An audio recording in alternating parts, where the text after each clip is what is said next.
Olá! Hoje eu vim conversar com vocês sobre evidências no tratamento de crianças e adolescentes com síndrome de Down. Então vamos conversar um pouquinho sobre isso? Esse tema muito me interessa. Então vamos lá. O que é importante que a gente vai abordar nessa aula? Quais são os passos, então, para uma boa prática baseada em evidência, para a gente encontrar a melhor evidência para atuar com essas crianças?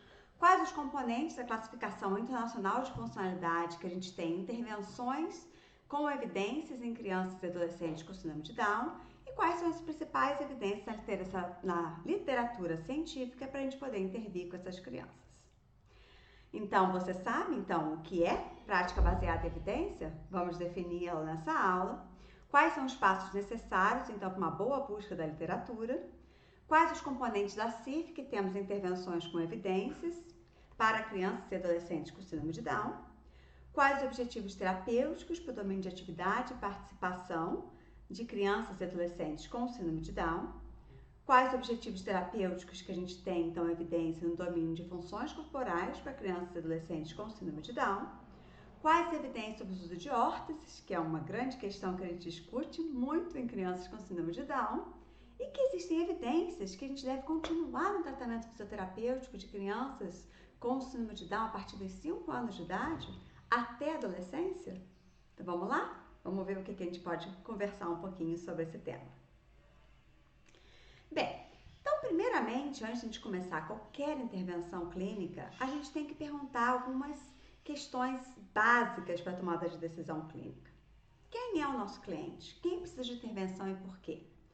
Quais são os desfechos esperados e por que a gente tem que documentar esses desfechos na nossa prática clínica? Qual o tipo de intervenção que importa para o nosso cliente, importa para o nosso serviço, importa para a nossa criança, importa para a nossa família? Qual a quantidade de sessões são necessárias para a gente alcançar determinado desfecho, determinado êxito, determinado objetivo? Qual a avaliação vai ser capaz, então, de documentar a eficácia dessa intervenção? E será ou não que é respaldada por alguma evidência? Então, a prática baseada em evidência, definida por Sackett em 2000, é um processo de decisão sistemática no qual os resultados de pesquisas são avaliados e usados pelo terapeuta para nortear sua prática clínica, de forma a garantir a qualidade da assistência e otimizar os resultados.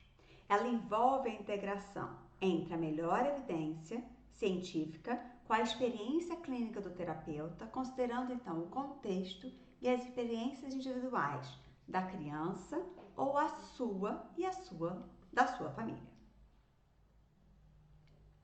Então, a prática baseada em evidência ela serve para fundamentar e estabelecer a fundamentação científica para a prática das profissões na área da saúde. A área da reabilitação, então, ela está experimentando um tremendo aumento exponencial no número de evidências, principalmente na área de reabilitação pediátrica. As evidências, então, reabilitação pediátrica, elas aumentam a cada dia e com isso, elas refletem um grande aumento no número de artigos científicos. Mas ainda a gente continua atrás da reabilitação em adultos e o uso constante de evidências na prática clínica não é uma constante. Então, o objetivo, sempre que a gente vai procurar uma nova intervenção ou respaldar a nossa prática clínica em evidência, a gente tem que estar atento ao que a literatura científica traz. Então, o objetivo é a gente estar sempre revisando a literatura científica das atuais intervenções de reabilitação de crianças com disfunções motoras, sumarizando as evidências, os seus efeitos e verificando a aplicabilidade dessas evidências na sua prática clínica. Quais são as habilidades necessárias, então, para eu conseguir fazer uma busca da literatura de forma específica? Primeiro de tudo, eu tenho que definir uma pergunta clínica. E essa pergunta clínica ela é baseada numa sigla que a gente chama de PICO. Patient, de paciente, I, de intervention, C, de comparison ou comparação, e O, de outcome ou desfecho, do resultado que eu quero encontrar. Então, eu tenho que selecionar essa minha pergunta baseado no que eu espero. Quem é o paciente que eu quero ter resultado? Com qual intervenção e para qual desfecho? Eu tenho que saber buscar na literatura. Eu não tenho que saber somente buscar no Google. Eu tenho que saber buscar em bases de dados confiáveis, sabendo usar as palavras-chave de forma adequada, conduzindo então uma busca efetiva. Eu tenho que conhecer os instrumentos de avaliação frequentemente utilizados na área de reabilitação infantil, né? Ou seja, eu tenho que dominar os desfechos e dominar os instrumentos que medem esses desfechos para conseguir interpretar os resultados das pesquisas. Porque senão eu não consigo entender o que aqueles númerozinhos de resultados da análise estatística vão significar. Eu tenho que conseguir avaliar a validade interna de um estudo, ou seja, o quanto que ele está bem delineado, fechadinho, bem escrito, uma amostra coerente, uma amostra pareada, uma amostra homogênea, tá? Tentando considerar todos os possíveis erros ali dentro. Eu tenho que considerar a validade externa daquele estudo, quanto que eu posso jogar aquele resultado em comparação com a população geral. E a validade estatística, o quanto que os resultados foram analisados de forma adequada, se a estatística foi feita corretamente, se o intervalo de confiança está adequado, o desvio padrão, o tipo de teste utilizado, né? Eu tenho que saber analisar isso tudo. E além disso, eu tenho que avaliar quão forte é a minha evidência apontada nos estudos. De preferência, eu tenho que buscar, além de ensaios clínicos controlados, revisões sistemáticas sobre aquele assunto.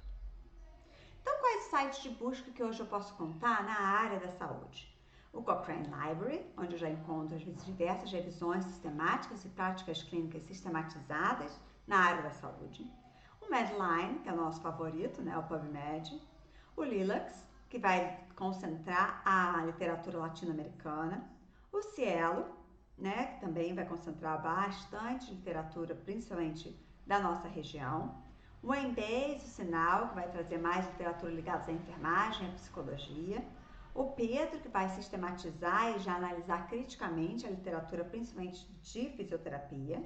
O OTSeeker, que é a mesma base relacionada ao Pedro, só que da terapia ocupacional. E o Hooked on Evidence, que também vai trazer uma análise baseada em evidência.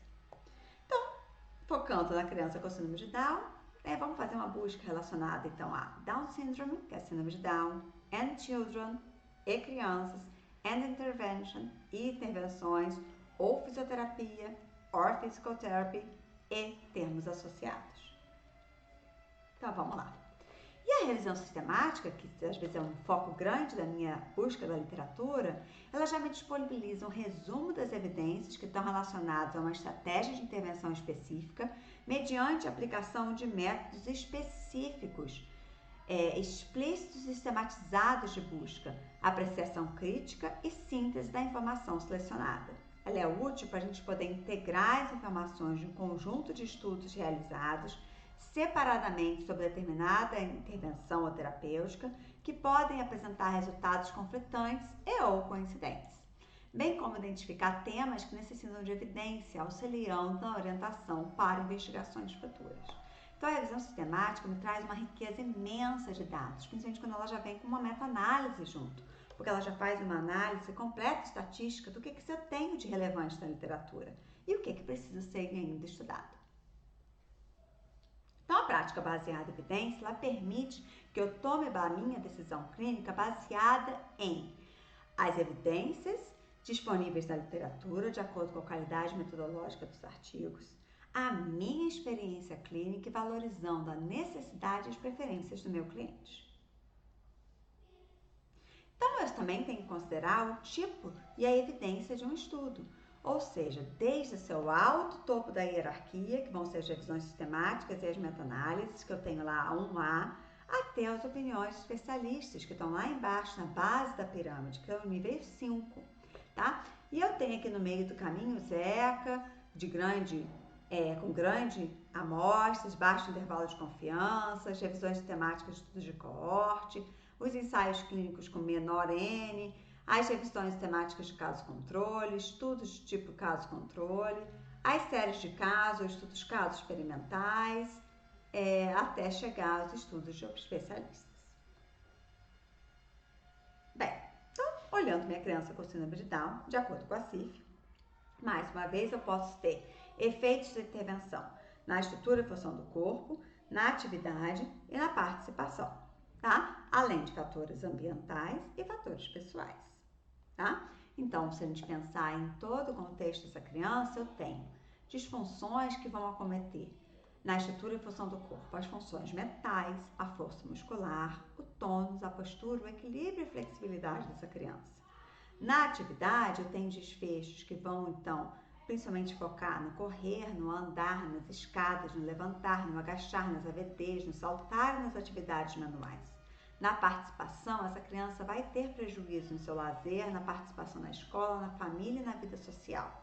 Nos fatores ambientais, a criança vai frequentemente precisar de equipamentos, vai ter dificuldade de acesso a locais e as condições de moradia. E nos fatores pessoais, eu tenho prazer, a necessidade de assistência e o tempo de dedicação à terapia. Então vamos lá, aqui eu trago para vocês o que a gente encontrou na literatura, no capítulo recém-publicado, no livro de 2017, por mim e a professora Ana Cristina Camargos, onde eu tenho que na condição de saúde na síndrome de Down, eu tenho então como deficiência na estrutura e função do corpo, já documentados na literatura científica. Alterações na estrutura do sistema nervoso central. Essa criança apresenta comprometimento cognitivo, hipotonia muscular, fraqueza muscular, hipermobilidade articular, alterações posturais, déficit de equilíbrio estático e dinâmico, déficit do controle postural, frouxidão ligamentar, instabilidade atlantoaxial e comprometimento das funções do aparelho cardiovascular, respiratório, digestivo e dos sistemas sensoriais, endócrino e metabólico. Nas limitações de atividade e restrições de participação, essa criança apresenta atraso no desenvolvimento motor grosso e fino, atraso na linguagem, atraso na aquisição e habilidade de autocuidado, mobilidade e função social, restrição na realização de tarefas cognitivo-comportamentais, tarefas físicas no contexto escolar, restrição para desempenhar habilidades práticas e sociais. E nos fatores ambientais, eu enfrento dificuldades em atitudes, fatores arquitetônicos e em transporte público. E nos fatores pessoais, restrições de idade, personalidade e motivação.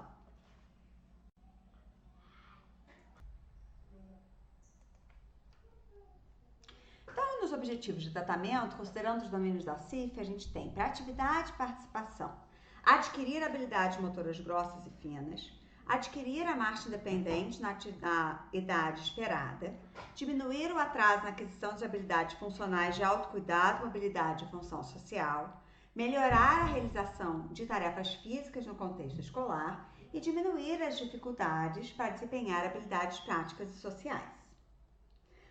Para a estrutura e função do corpo, a gente tem estudos que mostram que a gente tem que aumentar a força muscular, aumentar a estabilidade articular, melhorar o equilíbrio estático dinâmico, adquirir e aumentar o controle postural, acompanhar a evolução da estabilidade atlantoaxial e melhorar o padrão de marcha independente. Então vamos discutir um pouquinho sobre cada um desses estudos. Além disso, para a PBE, a gente tem para lactentes com síndrome de Down, estudos que focam na aquisição das habilidades motoras por meio do método neuroevolutivo, intervenções sensoromotoras e o uso de tecnologia assistiva, e para a aquisição da marcha independente, o uso da esteira ergométrica, e para a estabilidade do pé plano, o uso de órteses supramaleolares. Agora sim a gente vai discutir um pouquinho sobre cada um deles. Então vamos lá. O conceito neuroevolutivo, quando a gente fez a revisão da literatura, a gente só encontrou um estudo extremamente antigo, de 1991, em que foi feito uma comparação do desempenho motor de crianças entre 2 e 21 meses com síndrome de Down, tratadas com o método neuroevolutivo, um grupo, e o outro grupo foi tratado por um programa domiciliar, tá? E esse estudo mostrou que não houve diferença entre os dois grupos, num estudo com nível de evidência 2B, ou seja, que é um ensaio clínico de pequeno grupo amostral, então mostrando não favorecendo o uso do método neuroevolutivo comparado a uma estratégia de acompanhamento domiciliar tradicional, não favorecendo então o uso do método neuroevolutivo para outros métodos convencionais. Bem, uma intervenção que tem dado bastante resultado na literatura, tem sido defendida hoje para crianças com síndrome de Down, é o tempo de barriga para baixo, ou tummy time, que comparou então os efeitos de exercícios realizados na postura de prono antes e após 11 meses de idade, num estudo prospectivo longitudinal. e os resultados, então, mostraram efeitos benéficos para a aquisição da postura em uma idade mais precoce, ou seja, as crianças que foram colocadas de barriga para baixo adquiriram controle postural dessa postura em uma idade anterior às crianças que não foram expostas a essa postura por mais tempo. E também o nível de evidência 2B, ou seja, um ensaio clínico de pequeno grupo mostrando. Bem, e aí esse estudo também está mostrando o efeito da ativação, agora publicado em 2018, do Tummy Time. Então, mostrou que o Tummy Time é associado, tem sido utilizado como uma atividade motora importante para o desenvolvimento motor para crianças com síndrome de Down na infância. Isso aumenta realmente o controle, a ativação da cabeça na postura em prono, e é uma ótima forma dos pais facilitarem e empregarem um tipo de intervenção domiciliar em casa para essas crianças. Bem, outra intervenção que tem tido efeitos positivos é a massoterapia, feita em casa pelos pais, entre 2 e 6 meses de vida, por 20 minutos diários, favorecendo o melhor desenvolvimento visual até os 12 meses de vida desses lactentes com síndrome de Down, nessas crianças que realizaram esse tipo de intervenção. Também é um estudo de 2014, com nível de evidência 2B. Há outro estudo mais recente, de 2020, também favorecendo o uso da massagem para o desenvolvimento de bebês com síndrome de Down, mostrou então, mais uma vez, então, o favorecimento dessas crianças que experimentam a massagem diariamente, mostrando então que eles têm tanto desenvolvimento melhor do que as crianças que não receberam do que o grupo controle. Então, o grupo massagem melhora o desenvolvimento de bebês com síndrome de Down em um curto espaço de tempo. Tá?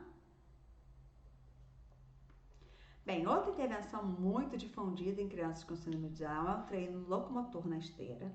E esse estudo, ele é do início dos anos 2000, é um estudo bem famoso de um grupo coordenado pela Ulrich, uma americana, em que eles confeccionaram pequenas esteiras ergométricas, disponibilizaram essas esteiras ergométricas para serem utilizadas pelos pais em casa. E a criança com síndrome de Down, ela tinha que mostrar a capacidade de sentar sem apoio por 30 segundos em casa. Era a característica de inclusão. E ela recebia treinos diários feitos pelos pais durante 8 minutos na esteira. A criança era colocada, suportada pela axila, pelo próprio pai na esteira, e ela recebia esse treinamento diário. Tá? E os desfechos, então, a criança, o grupo que recebeu essa intervenção, adquiriu a capacidade de ficar em pé sozinho mais precoce, adquiriu a capacidade de andar com auxílio mais precoce e a capacidade de andar de forma independente, de forma mais precoce. Ou seja, favorecendo que o treino locomotor é uma excelente estratégia para a aquisição da marcha independente antes do tempo de aquisição da marcha independente, considerado normal para crianças com síndrome de Down. Tá? Esse estudo, um pouco mais tardio, de 2009, é uma revisão sistemática, favorecendo então o uso do treino locomotor, também mostra o efeito positivo que o treino locomotor tem em crianças com síndrome de Down. Tá? Bem, as órteses supramaleolares, né? Esse aí é um ponto chave no tratamento de crianças com síndrome de Down. Com certeza, muitos de vocês já indicaram órteses supramaleolares para crianças com síndrome de Down. Faz parte do nosso dia a dia, né? Hipotônico, pé pronado, órtese supramaleolar. É meio que um beabá do Down, né? Porém, o que a literatura nos diz? Na fase de aquisição da marcha da criança com síndrome de Down, as crianças aparecem fatores limitantes para o alinhamento biomecânico do pé, que é uma pronação do médio pé, um valgo do retropé e uma abdução do antepé, tá? Só que, se eu indico uma órtese assim que ela está aprendendo a andar, às vezes eu prejudico a aquisição da marcha, porque ela não consegue ter um bom alinhamento do pé. Na verdade, ela desestabiliza a marcha se ela usar a órtese supramaleolar, tá? Então, os estudos têm favorecido o uso da órtese após a aquisição da marcha independente, depois que a criança explorou as suas propriedades biomecânicas sem o uso da órtese. Tá? Então, há uma controvérsia se é o ideal indicar a órtese supramaleolar antes da aquisição da marcha em crianças com síndrome de Down ou após a aquisição da marcha em crianças com síndrome de Down. Então, aqui, mais uma vez, a gente tem que levar em consideração as características biomecânicas da criança, a capacidade de estabilização desse pé que essa criança tem sem o uso do equipamento e a capacidade de deambular com ou sem apoio, sem o uso do equipamento, antes de adquirir a marcha independente, tá? Muitas vezes a órtese vai restringir demais o pé e ela vai ficar mais instável do que estável. Então, isso tem que ser levado em consideração com uma boa análise biomecânica, de preferência utilizando a paropodometria nesses casos, tá? Então, eu indico que vocês olhem a literatura cautelosamente antes de esticar a órtese e uma boa avaliação clínica do seu paciente. Bem, outra questão bastante polêmica para o alinhamento biomecânico dessas crianças é em relação ao uso de faixas elásticas, essas famosas bermudas elásticas costuradas no meio, né? As próprias vestes, né, elásticas. Bem, infelizmente, a gente não tem evidências científicas se a gente deve ou não conter a abdução excessiva que essas crianças fazem, né? Assim como a hiperextensão de joelhos. Então, aparelhos elásticos para rotação interna, o uso de bermudas, a gente não tem nenhuma evidência, tá? Então, a gente usa frequentemente aí no nosso meio clínico, mas a gente não tem nenhuma evidência, nem que sim, nem que não, se elas devem ser utilizadas, tá? Então, eu apenas trago essa informação para vocês. Bem, uma revisão sistemática recente da Jeanne Palek, de 2018, mostrando, então, evidências para melhorar a parte sensório-motora de crianças com hipotonia gerais, dentre elas a criança com síndrome de Down, mostrou, então, que a gente tem alguns efeitos, então, verdes, então, esses sinais verdes de tráfego aí para a gente poder melhorar a nossa intervenção. Então, aí, massagem, né, como eu já falei anteriormente, são caracterizados com pontos positivos, né, aqui, as roupas compressivas, né, estão aqui, ó, precisam ser medidas, não tem evidência, nem que sim, nem que não.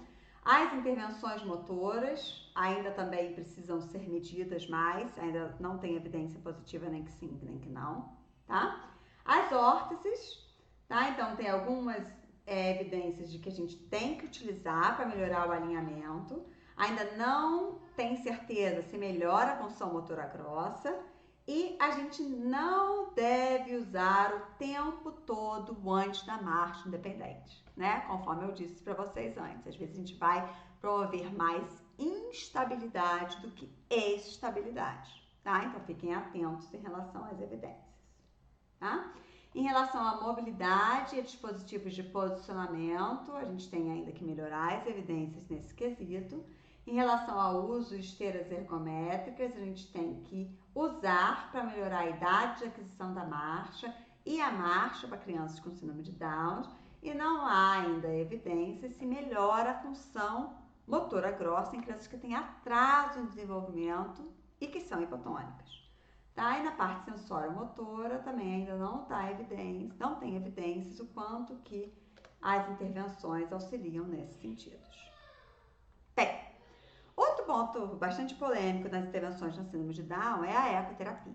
Vocês já devem ter ouvido falar que crianças com síndrome de Down não devem fazer ecoterapia antes dos 3 anos de idade, porque a instabilidade atlantoaxial é bastante frequente e prevalente nessas crianças antes dessa idade. Bem, a literatura ainda não tem um consenso em relação a isso, com qual idade começar, tá? Se a gente deve começar antes ou depois dessa idade de 3 anos. Né? Então, tem só 2 estudos aí que tiveram como foco investigar a instabilidade atlantoaxial e neles, um deles falou que não indicavam praticar e o outro viu na criança que não tinha instabilidade um benefício na prática, tá? Em crianças pequenas, aqui eu tô falando, tá? Antes dos 5 anos de idade, na idade pré-escolar.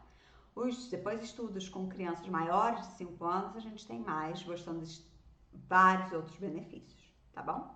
Então, precisam ainda ter mais estudos mostrando os benefícios da ecoterapia em crianças na fase pré-escolar com síndrome de Down.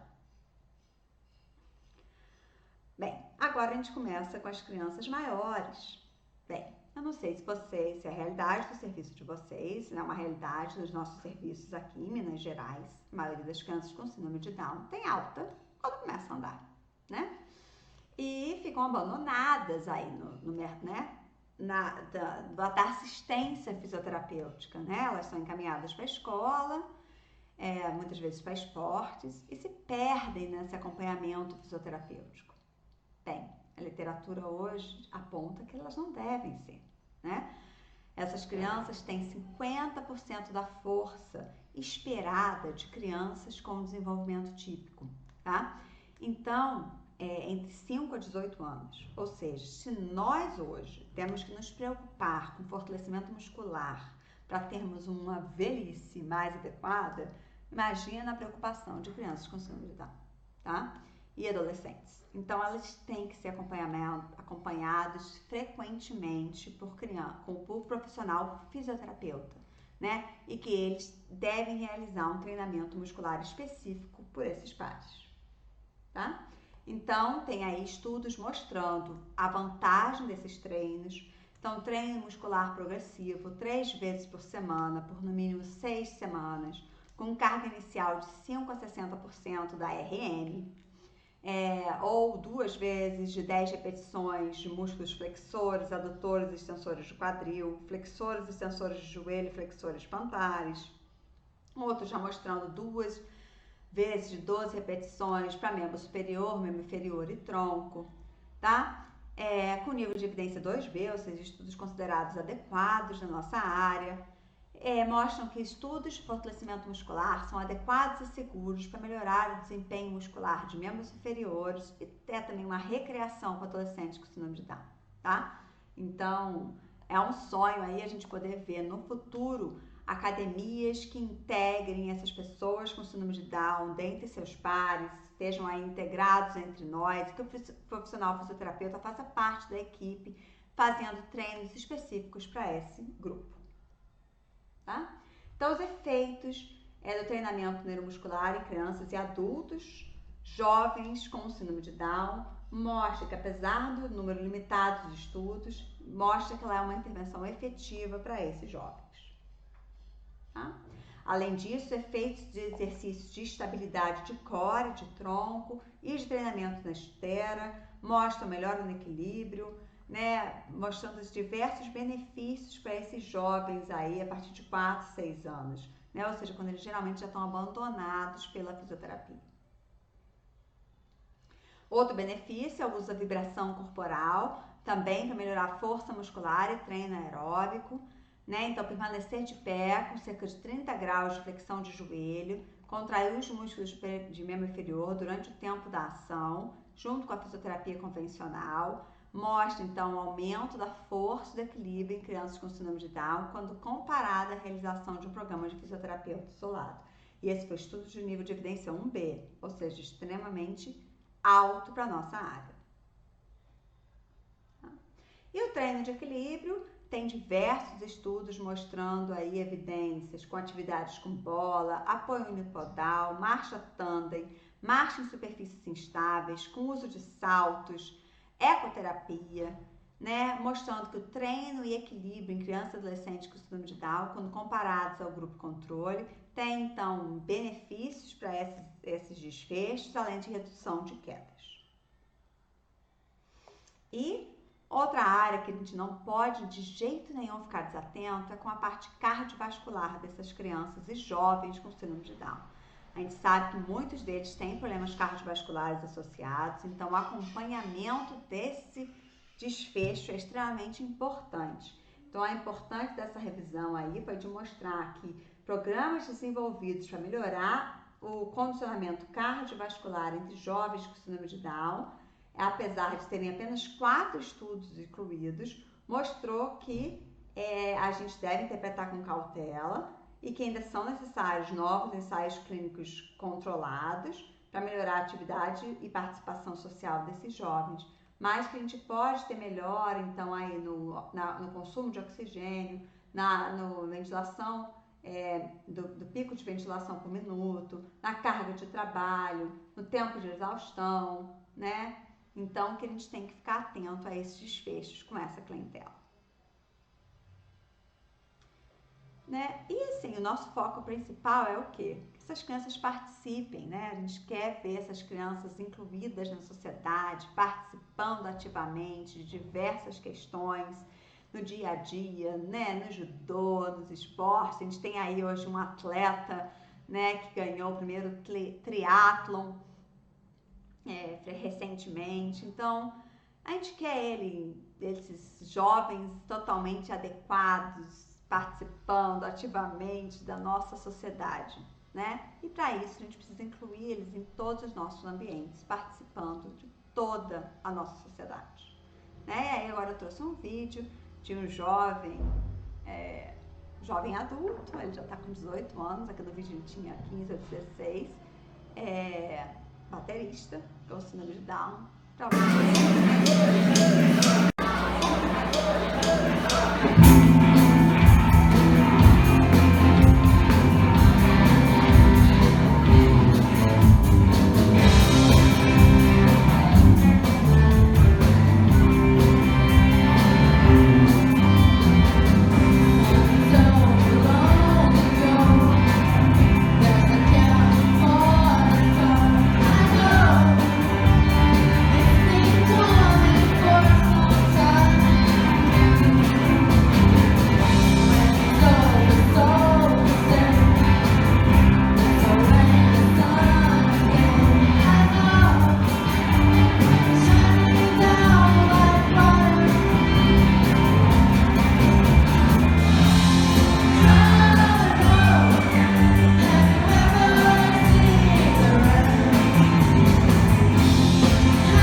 As evidências em reabilitação infantil crescem a cada dia, né?